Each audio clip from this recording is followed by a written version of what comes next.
மகாநதி அடுத்த வர எபிசோடில் பார்த்திங்க அப்படின்னா இந்த மாதிரி காவேரி பார்த்திங்க அப்படின்னா ஸ்கூலுக்கு போகிறாங்க. அப்போ பார்த்திங்க அப்படின்னா அவங்க பொண்ணு காவேரி பார்த்திங்க அப்படின்னா ஸ்கூலுக்கு வந்திருக்காங்க. அப்போ வந்து விஜய் தான் வந்து காரில் வந்து விடுறாங்க.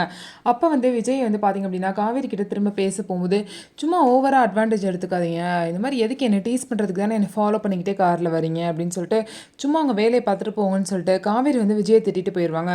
அதுக்கப்புறம் காவேரி கிளாஸ்க்கு போகிறதுக்குள்ளே அங்கே வந்து பிரின்சிபல் காவேரி மீட் பண்ணி, நீங்கள் வந்து உங்கள் கிளாஸில் படிக்கிற அந்த காவேரியை மட்டும் கொஞ்சம் ஸ்பெஷலாக கவனிக்கிற மாதிரி இருக்குது, அவங்க மேலே ரொம்பவே கேரிங் எடுத்துக்கிற மாதிரி இருக்குது, இது வந்து மற்ற குழந்தைங்களோட பேரண்ட்ஸ்க்கு தெரிஞ்சால் கொஞ்சம் பிரச்சனையாகும், அதனால் எல்லாத்தையும் ஒரே மாதிரி ட்ரீட் பண்ணுங்க அப்படின்னு சொல்லிடுவாங்க. இதனால் காவேரி பார்த்திங்க அப்படின்னா அம்மா கூட சேர்ந்து சாப்பிட மாட்டாங்க.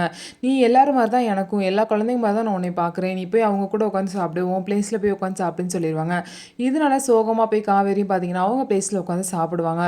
அதுக்கப்புறம் எல்லாரும் மாதிரியும் பார்த்திங்க அப்படின்னா காவேரியும் ட்ரீட் பண்ணுவாங்க.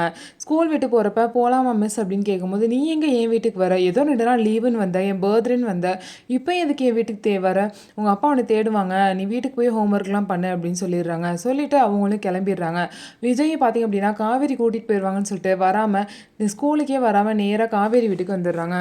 அங்கே போய் பார்த்தா காவேரி வந்து இருக்க மாட்டாங்க. ஷாக் ஆயிடுவாங்க. எங்கே காவேரி உங்கள் கூட தானே வந்திருக்கான்னு நினச்சி காணோம் அப்படின்னு சொல்லி கேட்கும்போது, நீங்கள் போய் கூப்பிடலையா, காவேரி ஸ்கூலில் தான் நின்றுட்டு இருந்தா, உங்கள் கூட தான் போயிருக்கான்னு சொல்லிட்டு நான் வந்து கூட்டிகிட்டு வரல அப்படின்னு சொல்லிட்டு காவேரி சொல்லுவாங்க. அதுக்கப்புறம் விஜய் காவேரி சேர்ந்து அவங்க பொண்ணு காவேரி வந்து தேடி ஸ்கூலுக்கு போகிறாங்க. அங்கே வந்து வாட்ச்மேன் அந்த பொண்ணு ரொம்ப நேரமாக நின்றுருந்துச்சு, யாருமே கூப்பிட வரல, அதுக்கப்புறம் ஒரு கார்லேருந்து ஒருத்தர் வந்து கூட்டிகிட்டு போயிட்டார் அப்படின்னு சொல்லிட்டு சொல்கிறாரு. அப்படி வந்து காவேரி யார் வந்து காரில் கூட்டிகிட்டு போய் கடத்தியிருப்பா, ஒருவேளை பசுபதியோட பையன் ராகவா இருக்கலாம். ஸோ எப்படி வந்து அவங்க கிட்டேருந்து காப்பாற்ற போகிறாங்க அப்படின்னு சொல்லிட்டு வெயிட் பண்ணி பார்க்கலாம். நம்ம வீடியோ உங்களுக்கு பிடிச்சிருந்தா நம்ம வீடியோவை லைக் பண்ணிவிட்டு பாருங்கள்.